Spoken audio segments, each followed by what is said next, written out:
Mr. Preston, where did the Del Preston legend begin? Well, it started when I was a little lad, really. My mother and father were two very, very different people. He was a milkman and she was a prostitute. I never met my dad, but my mother says he was a great man. He went around all the houses in our area, council estate. But my mother died giving birth to me. I don't know how she told me all these things in life, but she did from the grave. But I lived around the back of this alley with this man called Hubert Dickinson. He was a great bloke. He taught me how to live, how to fight, but he died of a terrible illness involving pineapples.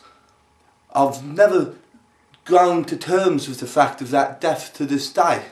And I sort of found my real goal in life in music. That's where it all began, really. And what would you describe as the height of your career? Well, I must say the height of my career is when I was working with Ozzy Osbourne on his very first tour he did. He used to always ask for 1,000 brown M+ms.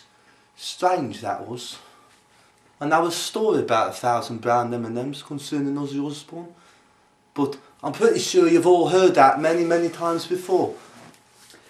And what would you say is the lowest part of your career, Mr. Preston? Ha!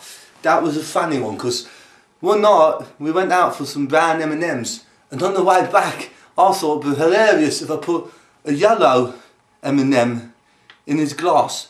Turns out Ozzy Osbourne was allergic to yellow M&Ms. Poor brother. Do you still hang around with any famous friends?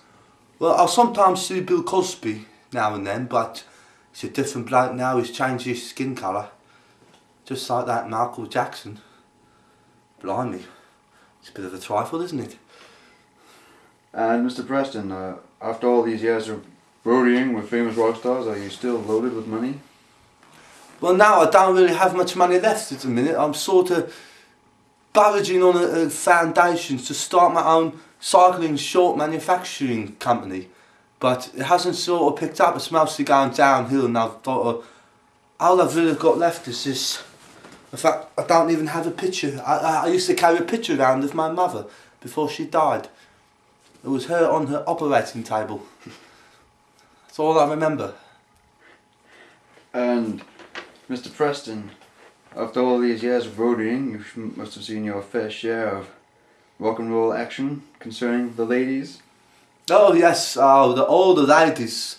I mean, we used to just party all day long. I mean, I can't remember most of them because I was never invited, so it was just a rowdy.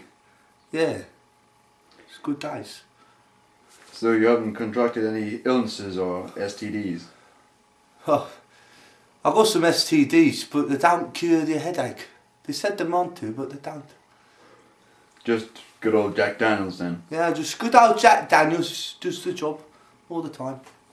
And after appearing in the movie Wayne's World 2, have you thought about acting anymore?